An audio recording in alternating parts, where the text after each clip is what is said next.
Today, I will be addressing the isms inside of the EEOC that affect you and me in the Black community.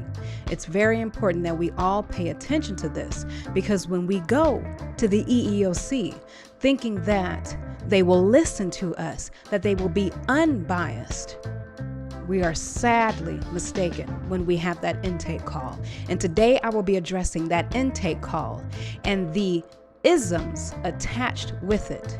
Now, for those of you who do not know, are not familiar with the EEOC is an Equal Employer Opportunity Commission. And what they are supposed to do is investigate discrimination that may have taken place in a workplace.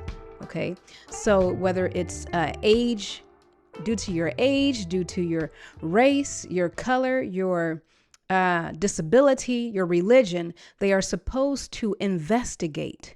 But before they do this, you have to have an intake call. And before you can get to the intake call, you have to schedule this. But what I'm going to get into next is going to prove to you how bad discrimination, prejudice, racism is in this country. Because when you go to the EEOC, if you're listening to this and you have done this process, you go to the website, you fill out your complaint, and you get to that, I need to schedule a call. There are no slots available for months on end, and most people have to wait to be contacted by the EEOC. When you finally are contacted, you think that they are going to be able to hear you out. You think that they are going to be patient with you. My mother dealt with this. She had experienced discrimination in the workplace, and she took her complaint to the EEOC, who was judgmental, who was not patient with her at all, who rushed her along. Okay. These are employers. Now, these people are employed by the EEOC. These are people, regular people like you and me. We could go and apply to the EEOC and they train you. They have you take courses. Okay. But a lot of people that they hire already have biases in their heart. Now, before you go, please just let me finish the story. There's an important message that I have to share with you that goes along with this. So I made my complaint to the EEOC after experiencing systemic racism in the workplace. I've spoken about this on my podcast. I will go about it very briefly because if you want to hear the full story, you can go to Apple Podcast. You can go to, it's on Pandora. You can go to Spotify. You can go to season 1. And I have about 4 or 5 episodes where I talk about my experience in the workplace. But briefly, I'm just going to outline the conversation. Now, I explained to the intake interviewer that in this workplace, the system, it's embedded in their work policies. They do not acknowledge Black culture. They just don't. And I was told by the CEO of the company that the only reason they began to acknowledge Juneteenth was for a marketing strategy. They were hoping to gain more customers. Can you believe that? They were hoping to gain more customers. And the CEO said, well, this didn't work like we hoped that it would work. Because I came to the CEO you could tell how white the environment is. So I came to them trying to educate them, make it more of a unified, colorful space. And I explained, this situation to the EEOC, to the examiner of the EEOC. I explained how when I was verbally abused, not once but twice by my direct supervisor, that the VP, who is his supervisor, when I complained to her, she said, well, at least he did not do it a second time. And when I told her that I am complaining about the second time, she said, well, at least he didn't do it a third time. These are behaviors. And I had a case that I'm lining up. I'm showing these behaviors, how this company does not respect as a Black person. It's embedded. The discrimination is embedded. It's systemic. Okay, which makes it harder to prove because this country makes it easy for certain people to get away with abuse. And easier to punish others. So as I continue to outline the attitudes in the conversation. Like when I explained how this company says that they only celebrate American and company-made holidays, but they line their hallways with 3 Cinco de Mayo posters. And you as a Black person, you're walking down that hall, you don't see yourself represented. You're walking down this long hall. All you see is the 4th of July, Pioneer Day. And they don't even acknowledge the fact that there were 2 Black people who I believe were slaves that I'm not sure discovered, but came with the pioneers to help build Utah. They don't want to mention that though. So you see Pioneer Day, you see 4th of July, you see Halloween, you see, the American holidays, and then you see 3 Cinco de Mayo posters, but nothing at all representing you. So I noticed the absence of Black. I noticed the disrespect that I tolerated from my direct supervisor. I had to be the one to put him in his place. Otherwise, it would have continued. And I'm sorry, I lost my train of thought, but I had to be the one to put him in his place. And then during their company event, they allowed an employee to verbally slap me, and get away with it. So it's showing that this company, when you at the top as the CEO, when you do not respect a culture of people, then that is going to transfer to everyone working below you. And I'm not going to say that everyone in the entire building held the same attitude. I won't dare do that. No, but I will say that systemically it is there. Like when the CEO said that Juneteenth was the exception. We didn't even want to take Juneteenth on. That was the exception. You should be grateful. How do we not hear any isms coming out of that? How do you not hear that? Then moving along, I say, how is that the exception?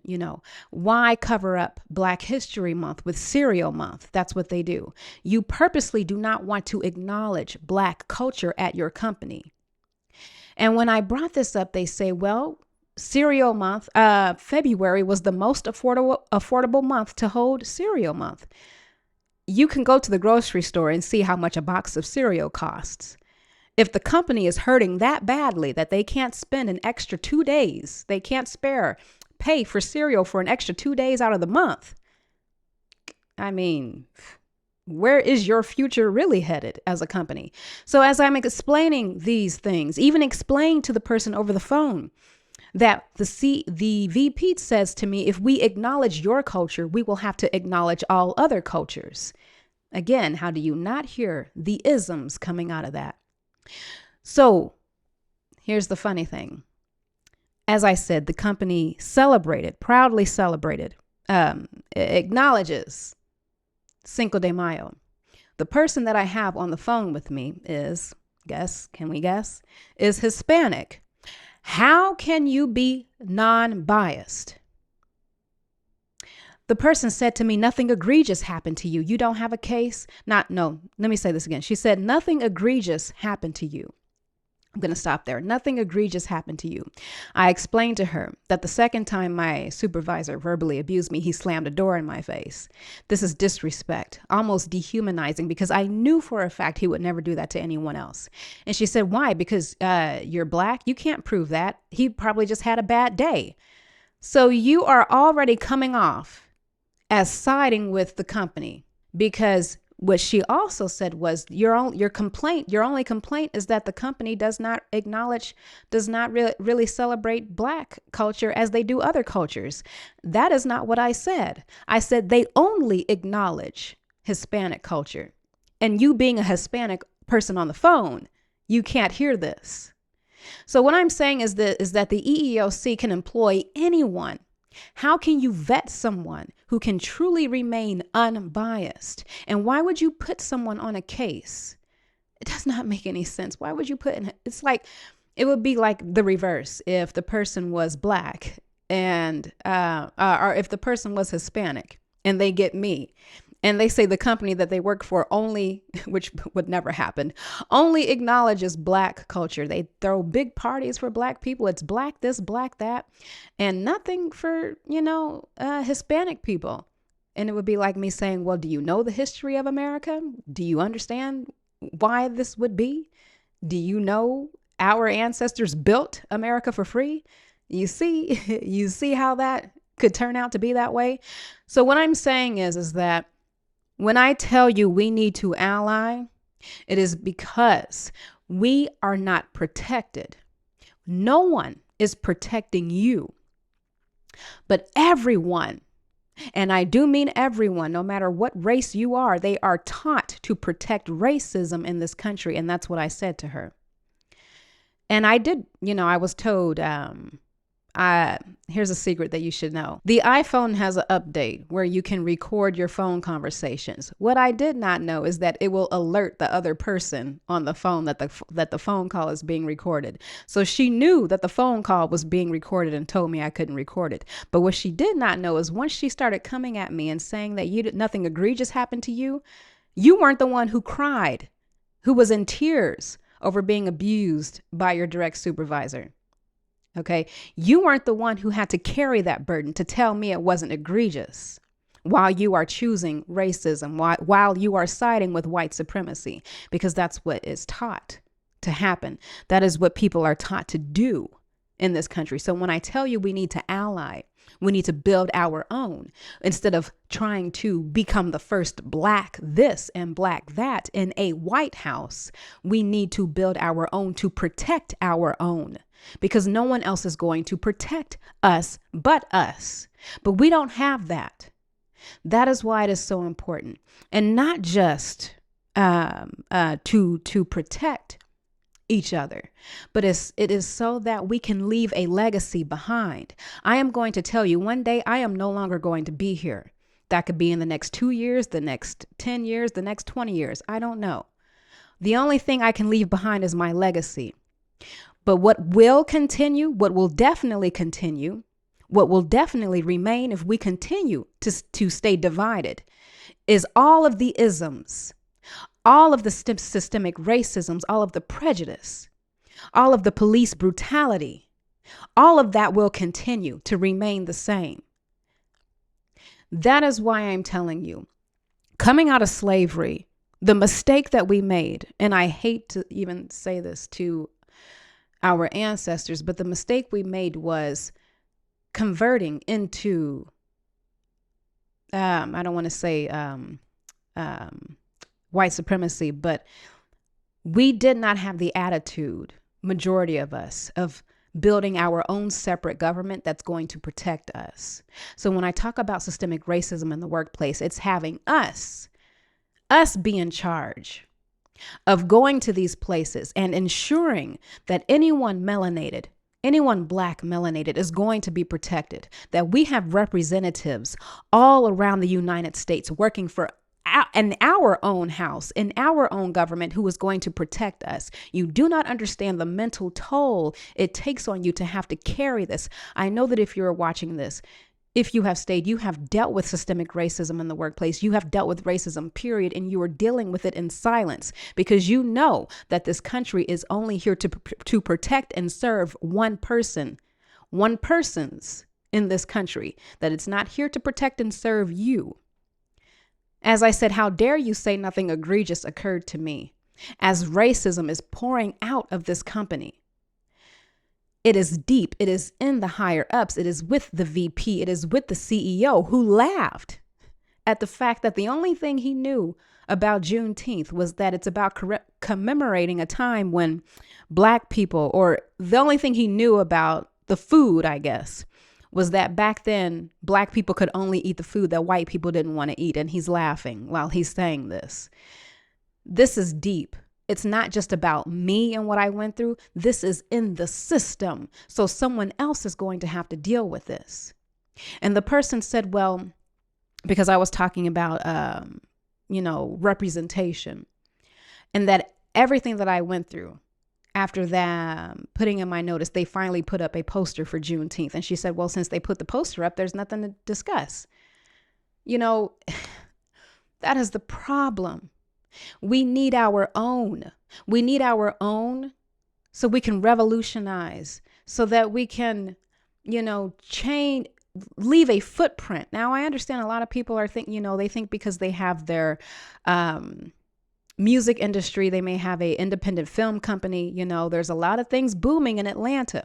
I had someone leave a comment on my page saying Atlanta disapproves of this message. My video only got at the time 600 something views. So, but this person's speaking for all of Atlanta. And if that is how all of Atlanta feels, then it explains the aggression between us as Black people, because I actually lived in Atlanta for less than a year.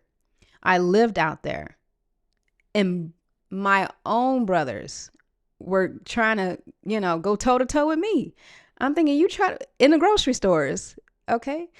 And I have to say this, I have someone that I do owe an apology to, a woman at one of the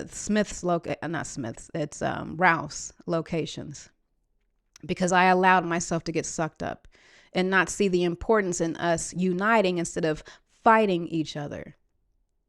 But this is what I'm saying. We need to be inventing things that's going to change us, that's going to leave a legacy behind. But if we were to get together and build something, create something that no one else can replicate, that will help evolve humanity for generations and centuries, for centuries to come, that leaves a footprint. That is what I am talking about. Think about this. When you go to China, when you go to Japan, when you travel around the globe, and you ask someone, who owns the U.S.? Who is in charge of the U.S.? You'll be fooled if you believe that anyone would say it's the land of the Negroes. Everyone knows this is the white man's land. Where is our land? The Japanese have their land. The Germans have their land. The Russians have their land. Okay? Where is our land? That is the mistake we made, because we are not protected against all of the isms. We are not protected against all of that. So if this is a message that you cannot get behind, it explains why we remain comfortable where we're at.